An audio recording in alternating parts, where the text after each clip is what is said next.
Assalamualaikum warahmatullahi wabarakatuh. Di sini saya akan menjelaskan mengenai active learning. Dalam hal ini yang akan saya jelaskan yang pertama yaitu mengenai pengertian dari active learning. Yang kedua yaitu karakteristik dari active learning. Yang ketiga yaitu tujuan active learning. Yang keempat yaitu peran guru. Yang kelima peran siswa dalam active learning, serta yang keenam yaitu perbedaan antara pembelajaran active learning dan pembelajaran tradisional, serta yang ketujuh yaitu contoh-contoh strategi pembelajaran active learning. Baik, yang pertama yang akan saya jelaskan yaitu mengenai pengertian dari active learning. Active learning sendiri yaitu suatu model pembelajaran yang terdapat di dalamnya satu kesatuan strategi-strategi pembelajaran, di mana dalam strategi-strategi itu terdapat berbagai atau beragam cara untuk membuat peserta didik menjadi aktif dalam belajar. Dalam pembelajaran active learning, di sini peserta didik akan ada interaksi antara peserta didik dengan guru ataupun dengan lingkungan belajar, di mana dalam hal ini peserta didik dituntut untuk lebih aktif dan mandiri dalam menerima pelajaran dari guru.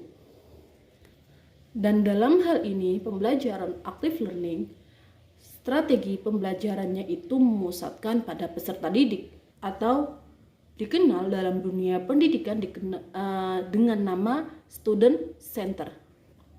Sebagaimana yang kita ketahui bahwa student center, siswa tidak hanya duduk manis saja, melainkan dalam hal ini siswa juga bisa, yang pertama yaitu mengomentari, yang kedua bertanya, yang ketiga mencari, dan yang keempat siswa juga bisa mengungkapkan apa yang diketahuinya dan apa yang dipahaminya. Yang akan kita bahas yaitu mengenai karakteristik dari active learning.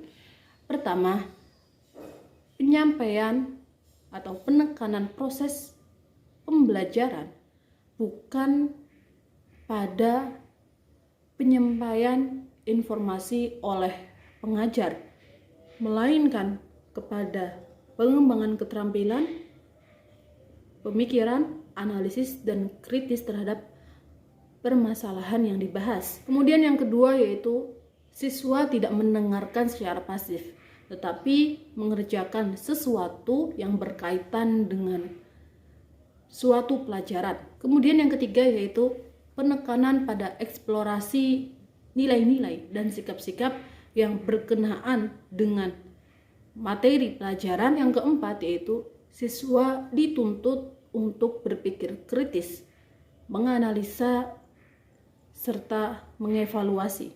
Kemudian yang kelima yaitu umpan balik yang terjadi akan lebih cepat pada proses pembelajaran. Yang selanjutnya yang akan saya bahas yaitu mengenai tujuan dari active learning. Yang pertama yaitu agar dapat menjadikan siswa aktif dan kondusif ketika belajar.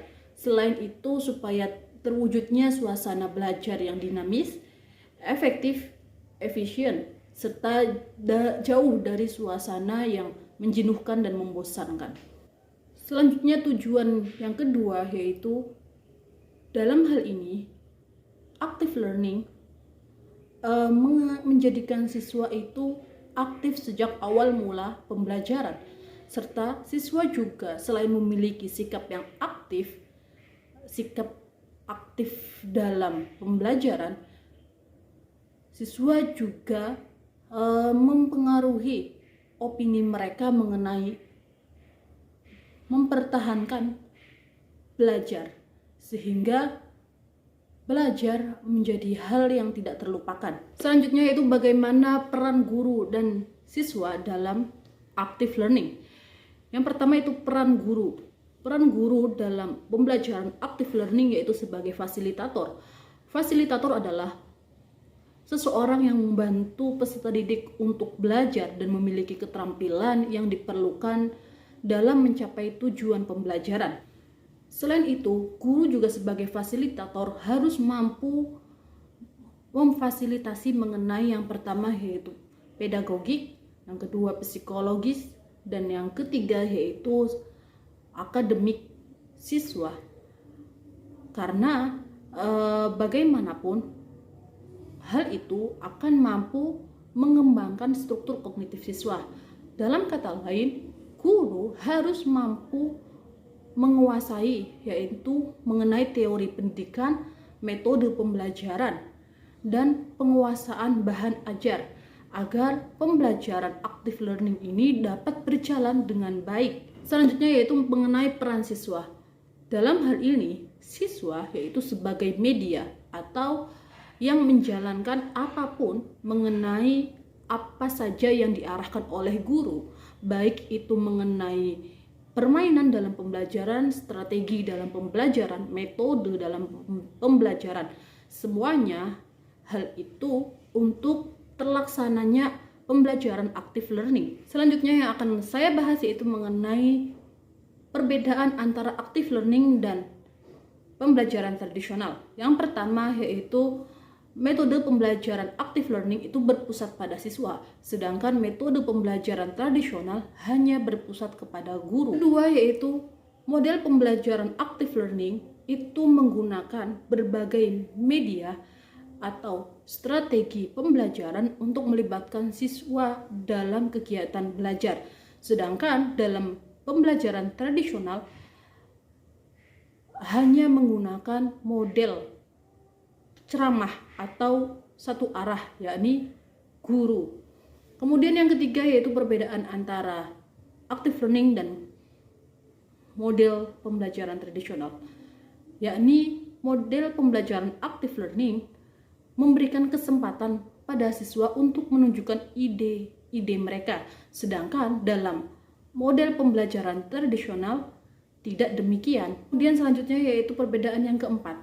Dalam model pembelajaran active learning lebih banyak mendominasi mengenai ide-ide dan minat-minat siswa, sedangkan dalam model pembelajaran tradisional itu tidak demikian pula. Kemudian yang kelima yaitu model pembelajaran active learning menekankan siswa sebagai pencari pengetahuan, sementara dalam model pembelajaran tradisional siswa itu pasif dan hanya menerima informasi atau pengetahuan itu dari guru saja. Kemudian yaitu mengenai yang keenam, model pembelajaran active learning ini menekankan kepada sumber informasi itu banyak sekali, sedangkan dalam model pembelajaran tradisional sumber informasi itu hanya satu dan tidak ada lagi, yakni hanya guru saja. Kemudian yang keenam yaitu model pembelajaran active learning ini menggunakan berbagai alat media pembelajaran sehingga membuat siswa itu berkegiatan secara aktif dalam proses pembelajaran, sedangkan dalam model pembelajaran tradisional siswa hanya menggunakan sedikit media pembelajaran. Dan selanjutnya yaitu mengenai strategi atau contoh-contoh strategi pembelajaran active learning, yakni yang pertama yaitu strategi pembentukan tim, yang kedua yaitu strategi penelitian sederhana, yang ketiga yaitu strategi perlibatan langsung, yang keempat yaitu strategi kegiatan belajar dalam satu kelas penuh. Kemudian yang kelima yaitu menstimulus diskusi kelas, yang keenam pengajuan pertanyaan, dan yang ketujuh yaitu belajar bersama.